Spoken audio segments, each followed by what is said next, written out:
కీర్తన గ్రంథంలోని 100 నుంచి చదువుకుందామండి.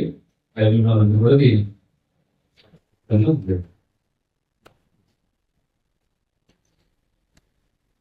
సముద్ర దేవతలగా యెహోవాకు ఉత్సాహధ్వని చేయుడి, సంతోషంతో యెహోవాను సేవించుడి, ఉత్సాహగానము చేయుచు ఆయన సన్నిధికి రండి. యెహోవే దేవుడని తెలుసుకోండి, ఆయనే మనలను పుట్టించారు. మనము ఆయన వారము, మనము ఆయన ప్రజలము, ఆయన మేము కోరుకుంటున్నాం. కృతజ్ఞతార్పణలు చెల్లించు ఆయన గుణంలో ప్రవేశించబడి, కీర్తనలు పాడుచు ఆయన ఆవరణలో ప్రవేశించబడి, ఆయనను స్తుతించుడి, ఆయన నామమును కనపరచుడి. యెహోవా దయాళుడు, ఆయన కృప నిత్యం, ఆయన సత్యం తరతరములు ఉంటుంది. ఇక్కడ ఏం చెప్తారంటే యెహోవా కృప నిత్యం అంటుంది. అవునండి, ఎందుకంటే నిజమైన దేవుడు మనకు చూపిస్తాయి. బట్ మన కోసం ప్రవేశిస్తూ ఆ తర్వాత ఎంతో త్యాగం చేశారు. ఆ త్యాగాన్ని మనం తెచ్చుకుని కూడా ఆయన సన్నిధిలో ఎప్పుడు కూడా ఆయన స్థుతిస్తూ ఆరాధిస్తుంది. ఎందుకంటే మనం యోగ్యం కాదు. నిజంగా చెప్పాలంటే మనం తల్లి గర్భం నుంచి పాపం చేస్తున్నాం. దాన్ని ఇక్కడ నేర్పిస్తూ మన పాపాలని క్షమించడానికి ఆయన కలవలో ఆయన రక్తాన్ని అంతటి చెల్లించారు. ఎవరండి అలా చెల్లిస్తారు? దీని మందులోనే మంచి వాళ్ళ కోసం ఎవరైనా ఏదైనా పాపం పెట్టే పరిస్థితి ఉంటుందేమో కానీ మన ఇళ్ళలో తల్లి గర్భంలోనే పాపం చేసేవాడు.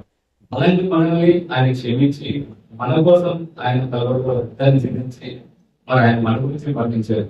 అంత గొప్ప దేవుడు మన సృష్టిలో ఎవరైతే వేరేం జరుగుతుంటారు. సో అందుకే మనం ఎప్పుడు కూడా గుర్తు చేసుకుంది ఆయన సన్నిధిలో మనం ఆయన ఎప్పుడు కూడా స్థుతిస్తూ ఆరాధిస్తూ ఆయన నామాన్ని ఉచ్చరిస్తూ మనం ఈ చిన్న బట్టి థ్యాంక్ యూ. అనేక వందనాలు. ప్రభు నామంలో దేవుని వాక్యంలో 107వ కీర్తన 9వ వచనంలో ఏలయనగా ఆశగల ప్రాణము ఆయన తృప్తిపరచున్నాడు, ఆకలి గురిన వారి ప్రాణము మేలుతో నింపి ఉన్నాడు అని చిన్న వచనాన్ని మనం చూస్తూ ఉన్నాం. ఆశ, ఆకలి కదా, రెండు ఆలే. ఆశ, ఆకలి. ఆశ కొన్నటువంటి ప్రాణానికి ఏం కావాలి? తృప్తి కావాలి. ఆకలి కొన్న ప్రాణానికి కడుపు నింపాలి. కానీ ఇక్కడ మేలుతో నింపి ఉన్నాడు అనేటువంటి మాట మనం చూస్తున్నాం. ఆశ అనేది ఎక్కడ పుట్టింది అనేది మనం ఆలోచించాలి. ఆశ ఎక్కడ పుట్టింది చెప్పాలి.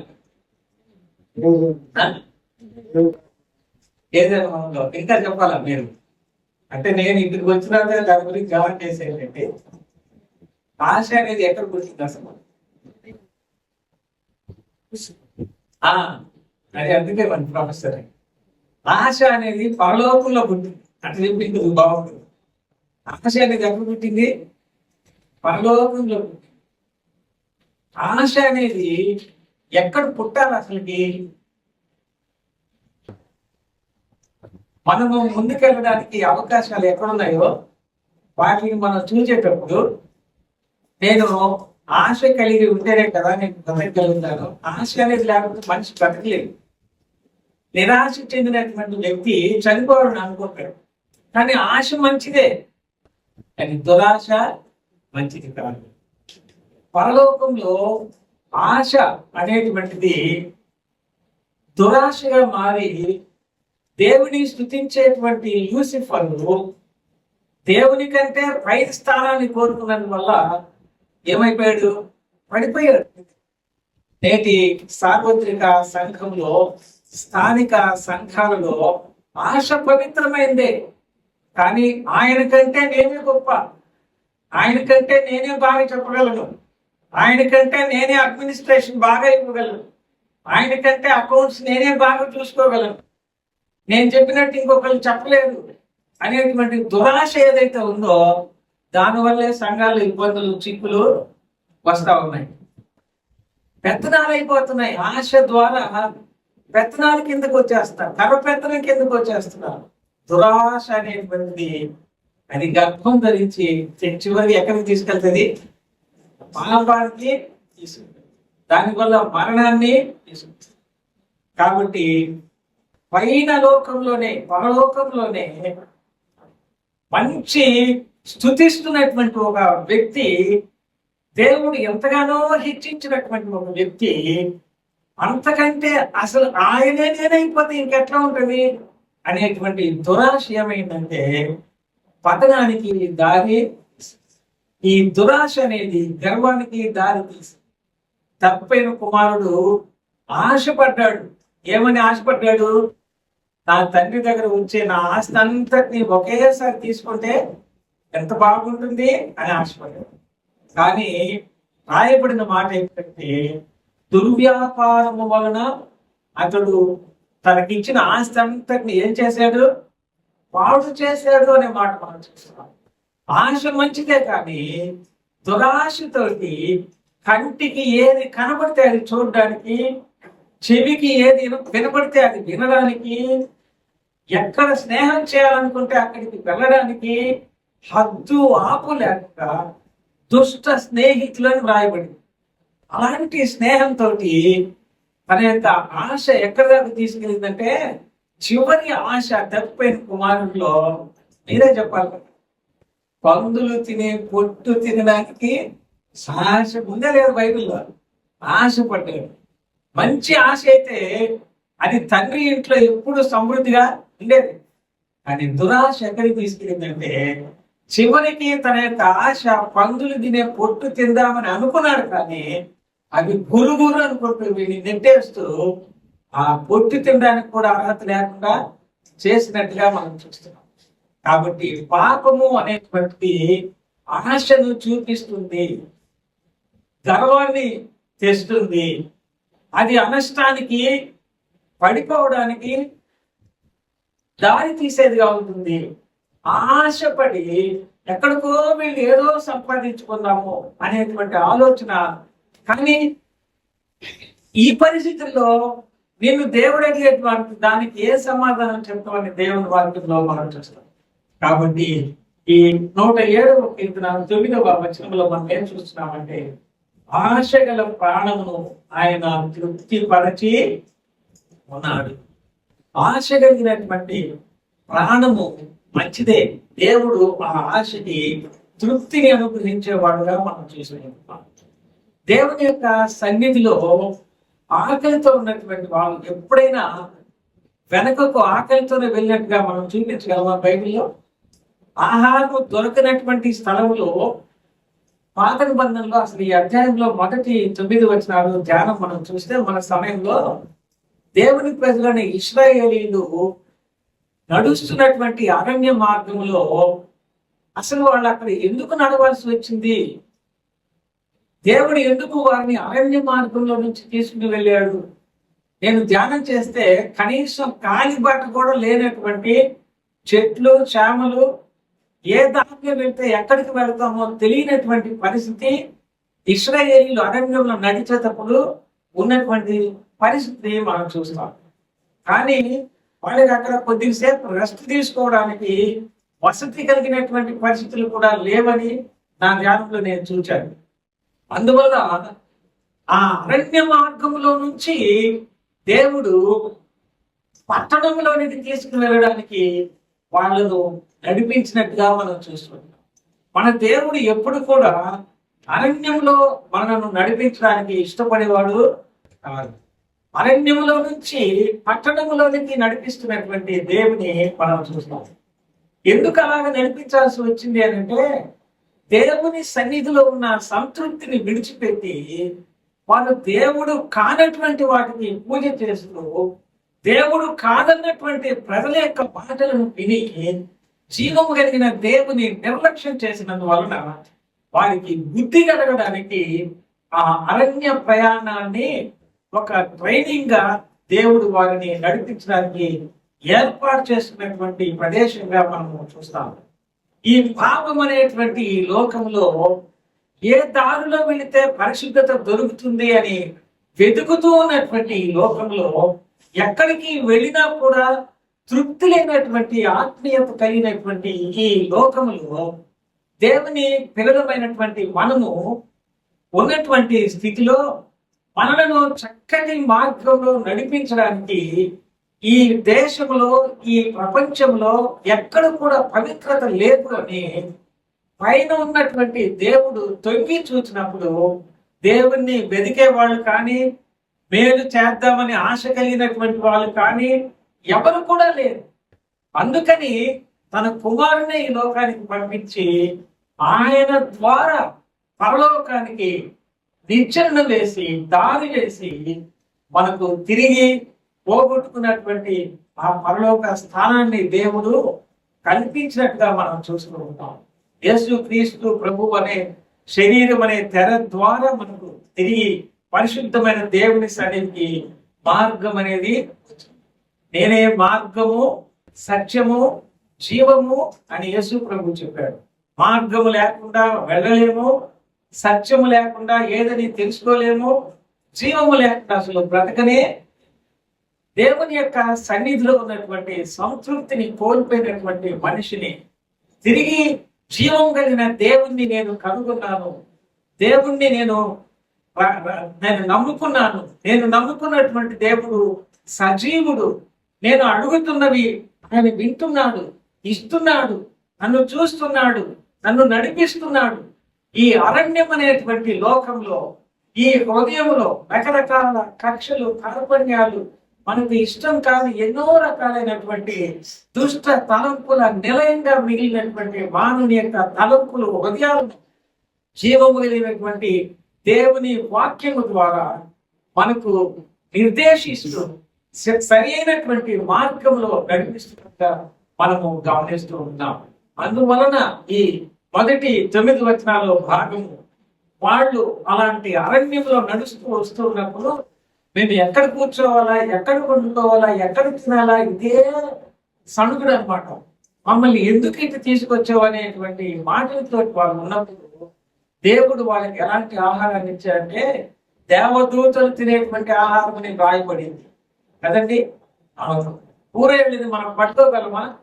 అవి కింద భూమి మీద పరిగెడుతుంటే కాళ్ళు కనబడదు, అంత స్పీడ్ గా పరిగెడతా ఉంటాయి. మనకి ఇప్పుడు అవి కనబడట్లేదండి, ఇక్కడ ఏదో కొద్ది అక్కడెక్కడ చదివి మీద కనపడవచ్చు. నేను కూడా చూశాను ఇటీవల కొన్ని, కానీ ఆ పూరలు అనేది ఇక్కడ లేవు నాకు తెలిసి కదా. అవును, అంటే దేవుడు తన బిడ్డల యొక్క ఆశని ఎలాగ తృప్తిపరిచాడంటే మన్నాతోటి వారి యొక్క ఆకలిని తీర్చి తృప్తిపరిచిన దేవునిగా మనం చూసుకుంటున్నాం. అలాగే వాడు దాహం అన్నప్పుడు అరణ్యంలో ఎక్కడ నీళ్లు దొరుకుతాయి? ఎక్కడెక్కడో ఉంటాయి. తాగడానికి వసతి ఎక్కడ ఉంటుంది? బండలో నుంచి, బండ దగ్గర ప్రశాంతమైనటువంటి నీటిని దేవుడు వారికి దాహాన్ని తీర్చడానికి ఉపయోగించినట్టుగా మనం చూస్తున్నాం.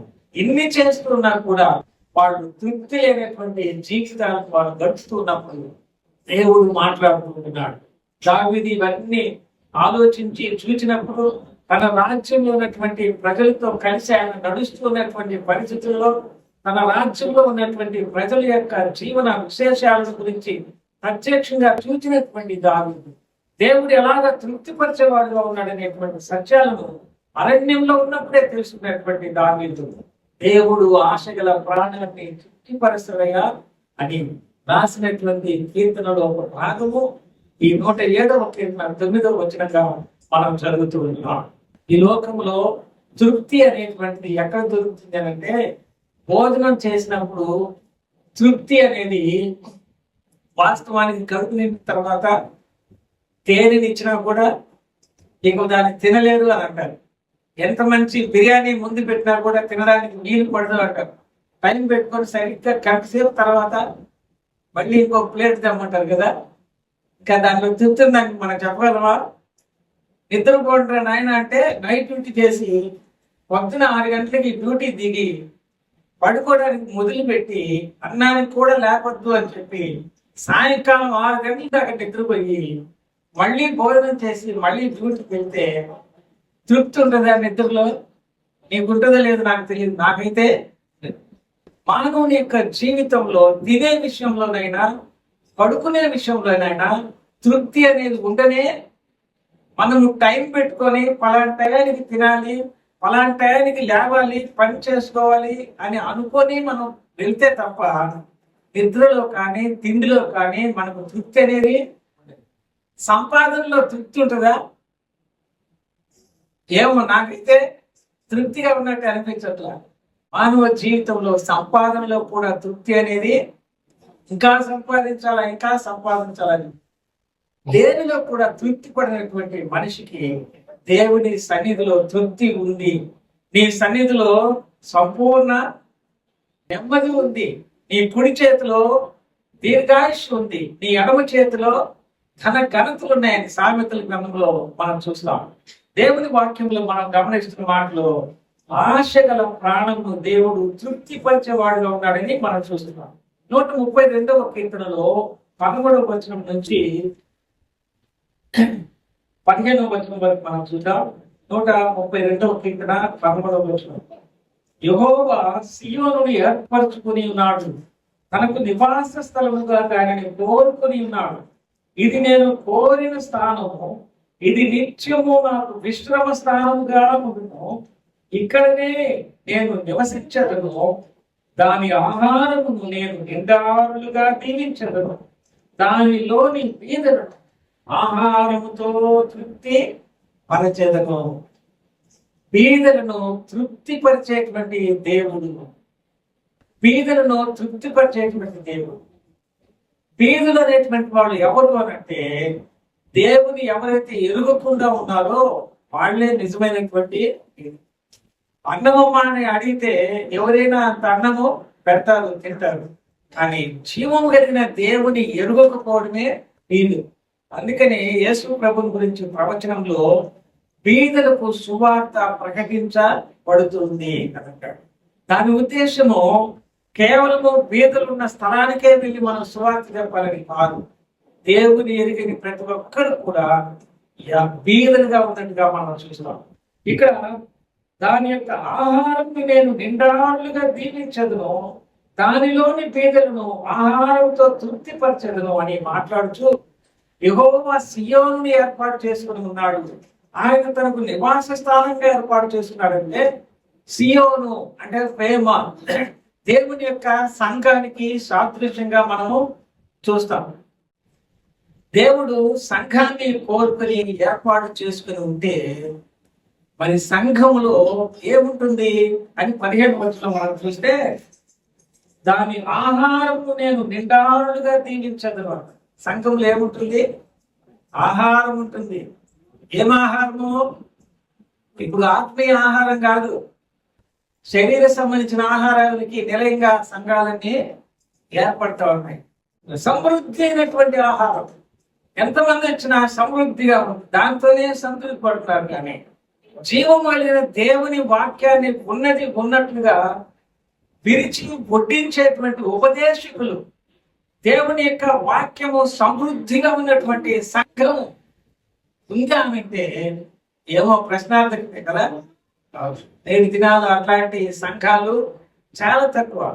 రకరకాలైనటువంటి ఎలివేషన్స్ కలిగినటువంటి సంఘాలు, రకరకాలైనటువంటి మరి మోడరేట్ స్పీచెస్ తోటి నడిపించబడుతున్నటువంటి విధానాలు మనం చూస్తాం.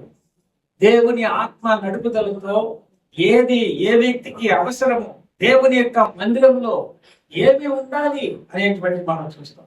నేను కోరుకున్నటువంటి స్థలం, నేను నివాసం ఉండేటువంటి స్థలం అని దేవుడు స్థానిక సంఘాన్ని లేక యావత్తు ప్రపంచంలో ఉన్నటువంటి ఆయన యొక్క సంఘాన్ని దేవుడు కోరుకునేటువంటి వాడుగా అక్కడ ఆహారం అనేది సమృద్ధిగా ఉంటుంది అనేటువంటి మాట మనం చూస్తున్నాం. ఏ మాత్రము తక్కువ కాకుండా ఆహారం సమృద్ధిగా ఉండేటువంటి ఒకే ఒక స్థలం ఎక్కడ ఉంది అనంటే అది సంఘంలోనే. ఎందుకు అనంటే 5 రొట్టెలను 2 చేపలను 5,000 మందికి పంచినటువంటి యేసు ప్రభు యొక్క సన్నిధి ఆ సంఘంలో ఉంది కాబట్టి కొరత లేనటువంటి ఆశీర్వాదాన్ని ఇచ్చేవాడుగా. నీతిమంతుల పిల్లలు భిక్షమెత్తుకోవడము, ఆకలి కొట్టడం నేను చూడలేదు. సింహం పిల్లలైనా ఆకలి కొట్టాయి. సింహం పిల్లలు ఆకలి కొట్టాయి ఎక్కడన్నా? సింహం దానికోసం భక్షించి దానికి అవసరమైన ఆహారాన్ని ఇస్తుంది. కానీ సింహపు పిల్లలైనా ఆకలి కొనవచ్చు, కానీ దేవుని పిల్లలు ఆకలి కొనరని శరీర సంబంధించిన ఆకలిని గురించి కూడా దేవుని వాక్యంలో మనం చూస్తాం. యేసు ప్రభు ఒక మాట దేవుని వాక్యంలో చూస్తాం. మనుష్యుడు కేవలము రొట్టె వలన మాత్రమే కాదు, కానీ దేవుని నోట నుంచి వచ్చే ప్రతి మాట వలన జీవిస్తాడు అనేటువంటి మాట మనము గమనిస్తూ. కాబట్టి ఇక్కడ సంఘములో సమృద్ధి అయినటువంటి ఆహారాన్ని, దానిని నిండారుగా దీవిస్తాను నేను అని, దాని వలన దానిలోని బీదలను ఆహారంతో తృప్తిపరచదను అని దేవుని వాక్యంలో మనం చూసుకుంటున్నాం. దేవుని శరీరంలో ఉన్నటువంటి మనము ఇలాంటి దేవుని వాక్యము వినడానికి అసలు మనసిస్తున్నామా? దేవుని వాక్యంలో మాటలు వినడం ద్వారా దేవుని మాటలు మనం బ్రతకడానికి పనికొస్తాయని మనం ఎప్పుడైనా ఆలోచన చేస్తున్నామా? దేవుని సన్నిధిలో ఉన్నటువంటి మనం శరీర సంబంధించిన ఆహారం దేవునికి అసలు లెక్కే. ఆయన ప్రీ ప్లాన్డ్ గా ఏమి భోజనాలు వసతులు ఏర్పాటు చేసుకోలేదు. ఆ కొండ మీద ప్రసంగంలో అరణ్యంలో ఆయన బోధ చేస్తూ ఉంటే నిద్రాహారాలు మాని ఆకలి తినడానికి మర్చిపోయి, నిద్రపోవడానికి మర్చిపోయి 3 రోజుల నుంచి ప్రజలు వాక్యం వింటూనే ఉన్నారు. ఏమాత్రం ప్రిపరేషన్ లేదు, భోజన వసతులు లేవు, అక్కడ విశ్రాంతి తీసుకోవడానికి స్థలం లేదు. ప్రభు అప్పుడు అన్నాడు, వీళ్ళకి ఏమైనా పెట్టి పంపించండి. అందుకే మీటింగ్ల తర్వాత ఈటింగ్లు కూడా ఏర్పాటు చేసుకున్నాము ఆ పద్ధతిని బట్టి. కాబట్టి ముందు దేవుని యొక్క మాటలకి ప్రాధాన్యత. వాక్యం జరుగుతూనే ఉంటుంది. సరిగ్గా 12 గంటలకు మాత్రం భోజనం అయితే పెట్టేసేయాలి. వాక్యం ముగించేది మాత్రం ఎప్పుడూ తెలియదు. భోజనం అయితే మీటింగ్ లో ఉంటే 12 గంటలకల్లా అక్కడికి వెళ్ళిపోతారు భోజనానికి. అలాంటి పరిస్థితి. ఆత్మీయ ఆహారం నిండాలుగా ఉంచి దాన్ని ఆశీర్వదించినటువంటి దేవుని యొక్క వాక్యాన్ని మనం చూస్తున్నాం. కాబట్టి ఆయన మన యొక్క ఆశకు ఉన్నటువంటి ప్రాణాన్ని ఏం చేస్తున్నాడు? తృప్తిపరిచేటువంటి దేవుడిగా ఉన్నాడని మనము 107వ కీర్తనలో 9వ వచనంలో మనం చూస్తాము. ఆ ఆశ దేవుని ఇష్టానుసారంగా ఉండేదిగా మనం చూసుకున్నప్పుడు ఆయనే నివాస స్థలంగా ఉంది, ఆయనే ఆహారం కలిగినటువంటి ప్రదేశంగా దానిని మార్చి నిండారుగా ఆశీర్వదించి అందరికీ తృప్తిపరిచేటువంటి ఆహారాన్ని పంచిపెట్టే దేవునిగా మనం చూస్తున్నాం. ఇర్మియా గ్రంథం 31వ అధ్యాయంలో 14వ వచనము 24వ వచనము చూద్దాం.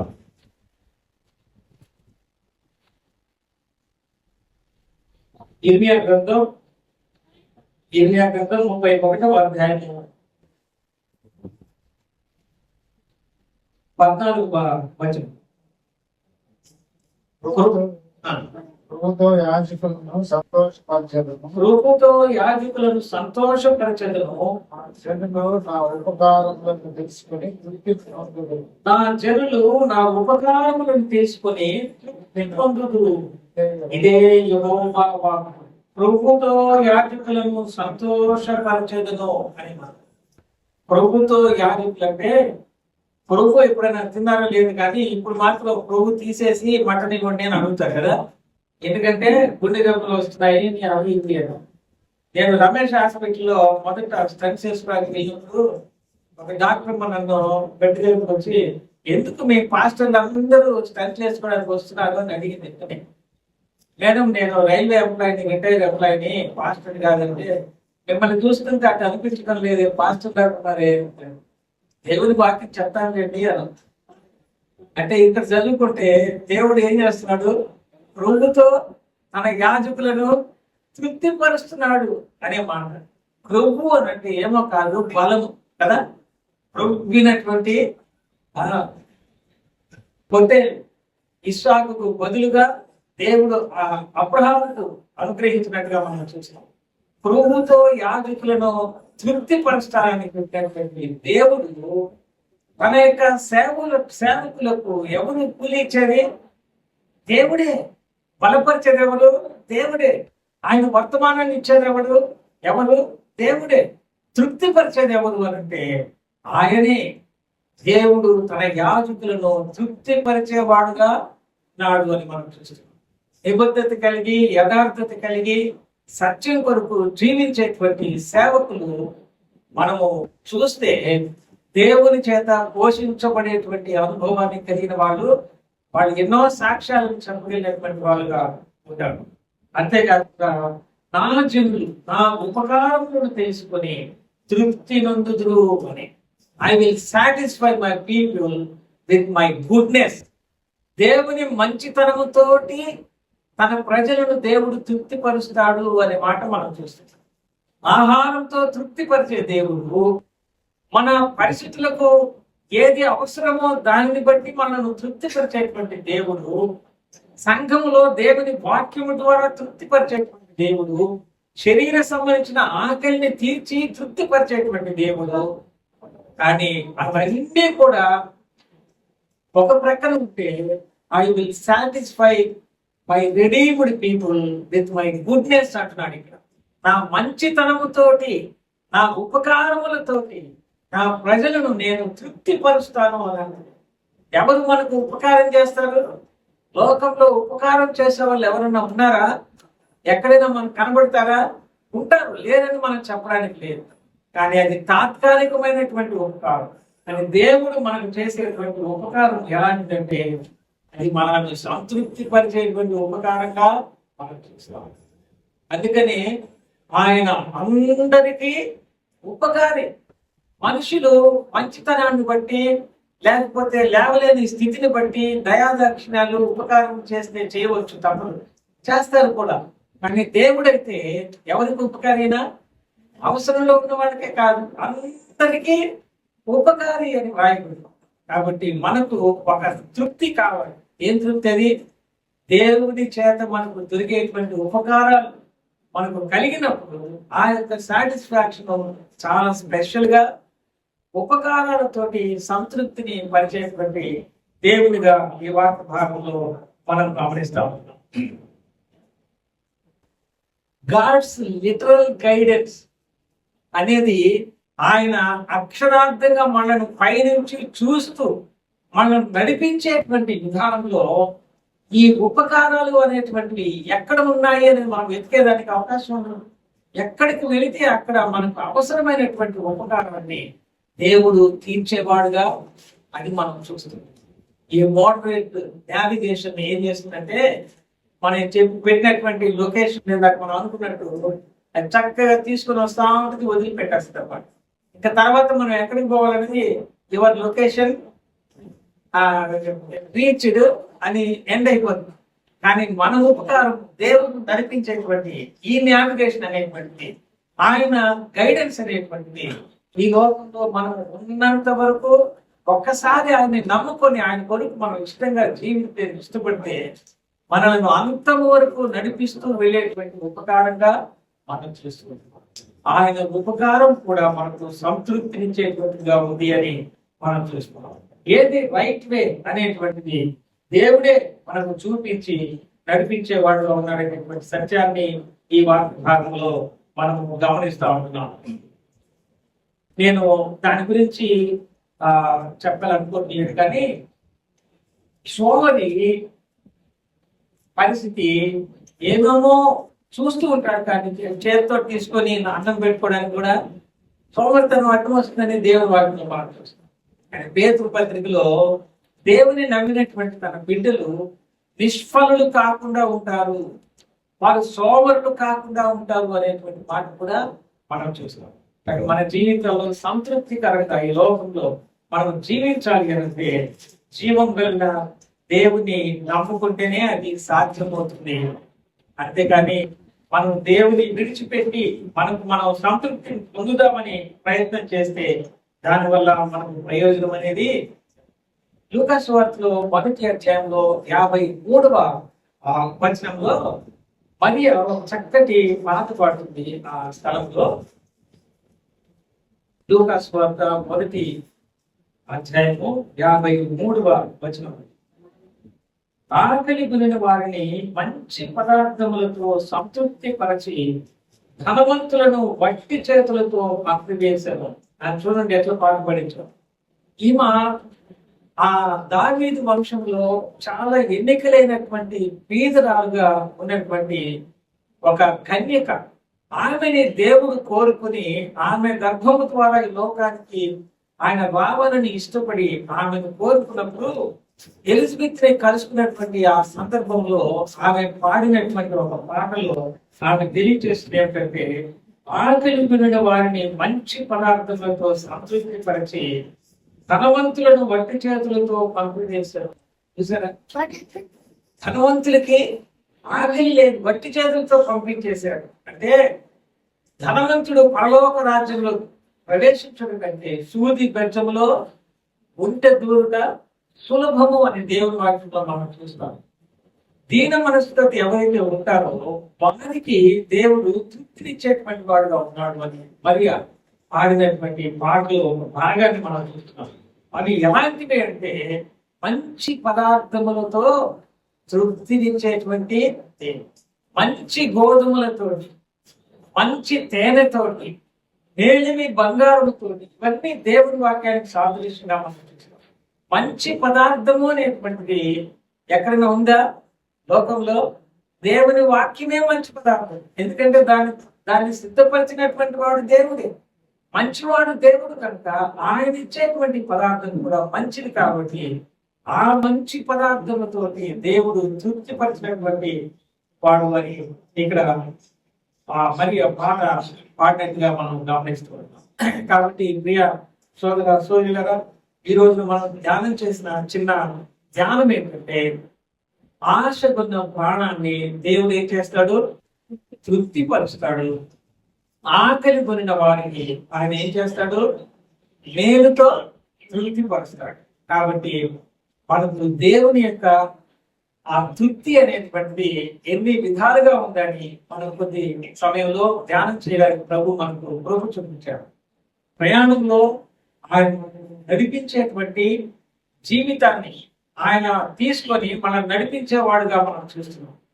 మన జీవితానికి తృప్తి లేనటువంటి ఆ జీవితాలలో ఆయన దగ్గరుండి ఆయన ఆహారాన్ని ఇచ్చి పోషిస్తూ ఆయన మార్గాన్ని చూపిస్తూ అరణ్య మార్గము సంతృప్తి లేనటువంటి జీవితంలో నుంచి పట్టణంలోనికి నేను మిమ్మల్ని నడిపిస్తాను.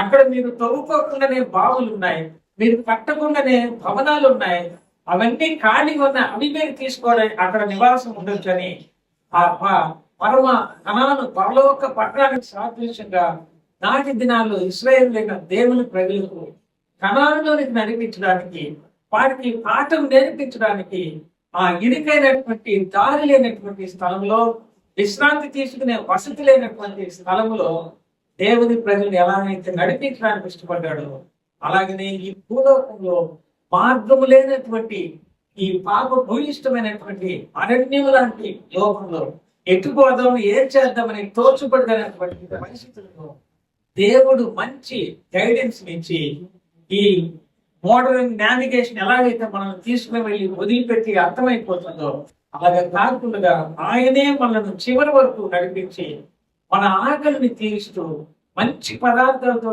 తృప్తిపరుస్తూ సమృద్ధి అయిన దేవుని మాటలని మన హృదయంలో తలుపులలో ఉంచి వాటిని ధ్యానం చేసుకుంటూ ఆనందించేటువంటి భాగ్యాన్ని కూడా దేవుడు ఇస్తాడు అనేటువంటి మాటల్ని మనం చూస్తాం.